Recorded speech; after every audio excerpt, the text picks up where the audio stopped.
वो तीसरा कमरा। शहर से लगभग 20 किलोमीटर दूर जंगल के बीचों बीच एक पुराना हवेली लॉज था।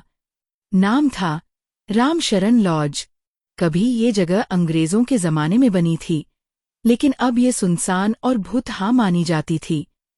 फिर भी कुछ यात्रियों को मजबूरी में यहाँ रुकना पड़ता था क्योंकि आसपास कोई और ठिकाना नहीं था। एक रात बारिश जोरों से हो रही थी।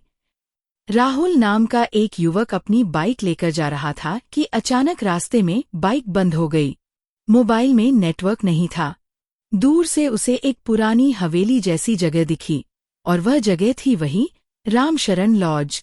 दरवाजा खटखटाते ही अंदर से एक बूढ़ी औरत ने दरवाजा खोला। उसकी आंखें धुंधली, चेहरा झुर्रियों से भरा और हाथों में तेल का दिया था। उसने कहा, अंदर आ जाओ बेटा, बाहर बहुत तूफान है। अंदर लॉबी में 3 कमरे थे। पहला और दूसरा खुला था, लेकिन तीसरे कमरे पर बड़ा ताला लगा हुआ था। राहुल ने पूछा, माँ जी, ये तीसरा कमरा बंद क्यों है? बूढ़ी औरत हल्की मुस्कान के साथ बोली, वो कमरा अब किसी के काम का नहीं रहा बेटा। रात को राहुल अपने कमरे में सो गया। बारिश की आवाज के बीच उसे लगा जैसे किसी ने दरवाजे पर दस्तक दी। कौन? कोई जवाब नहीं। थोड़ी देर बाद फिर दस्तक। इस बार उसने बाहर झांका तो उसे तीसरे कमरे के पास कोई सफेद साया खड़ा दिखा। वो चुपचाप उस कमरे की ओर बढ़ रहा था। राहुल ने टॉर्च उठाई और बाहर निकला, लेकिन वहां कुछ नहीं था। बस तीसरे कमरे का ताला हिल रहा था, मानो अंदर से कोई उसे खोलने की कोशिश कर रहा हो। सुबह राहुल ने बूढ़ी औरत से पूछा, माँ जी, कल रात कोई उस कमरे के पास था? क्या यहाँ और कोई रहता है? बूढ़ी औरत के चेहरे पर डर उतर आया। वो बोली, उस कमरे में पहले मेरी बेटी रहती थी, पायल। 5 साल पहले तूफान की इसी रात उसने उसी कमरे में फांसी लगा ली थी। राहुल सन्न रह गया। लेकिन मैंने किसी को देखा था, सच में।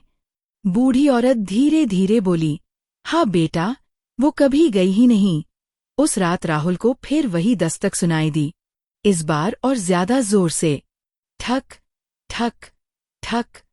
वो डरते डरते बाहर आया। तीसरे कमरे का ताला अब जमीन पर गिरा पड़ा था। दरवाजा आधा खुला हुआ था। अंदर अंधेरा और ठंडी हवा का झोंका था। राहुल ने टॉर्च जलाकर अंदर देखा। कमरे की दीवारों पर पायल की पुरानी तस्वीरें थीं, और बीचों बीच छत से लटकती रस्सी। अचानक पीछे से वही सफेद साया उभर आया। उसकी आंखें लाल, चेहरे पर दर्द और क्रोध दोनों थे। वो बोली, क्यों खोला तूने मेरा कमरा? राहुल डर से पीछे हट गया। साया पास आया और हवा में दिया बुझ गया। अगली सुबह जब सूरज निकला तो हवेली फिर शांत थी। दरवाजा खुला था और बूढ़ी औरत अकेली बैठी थी।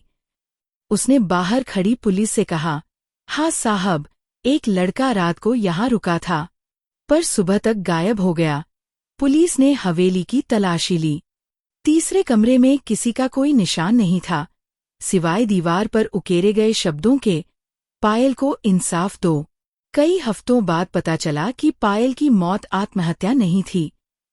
किसी ने उसे मारकर फांसी पर लटका दिया था, और वो कोई और नहीं, उसकी ही माँ थी। क्योंकि पायल किसी गांव वाले से शादी करना चाहती थी, जो उसके माँ के मुताबिक हवेली की इज्जत के खिलाफ था। राहुल का क्या हुआ, किसी को नहीं पता, पर कहते हैं जब भी उस हवेली के पास से कोई गुजरता है तो उसे तीसरे कमरे की खिड़की से किसी के मदद करो कहने की आवाज सुनाई देती है। कुछ कमरे सिर्फ बंद नहीं होते, उनमें वो आत्माएं भी बंद होती हैं जो इंसास की उम्मीद में अब तक जाग रही हैं।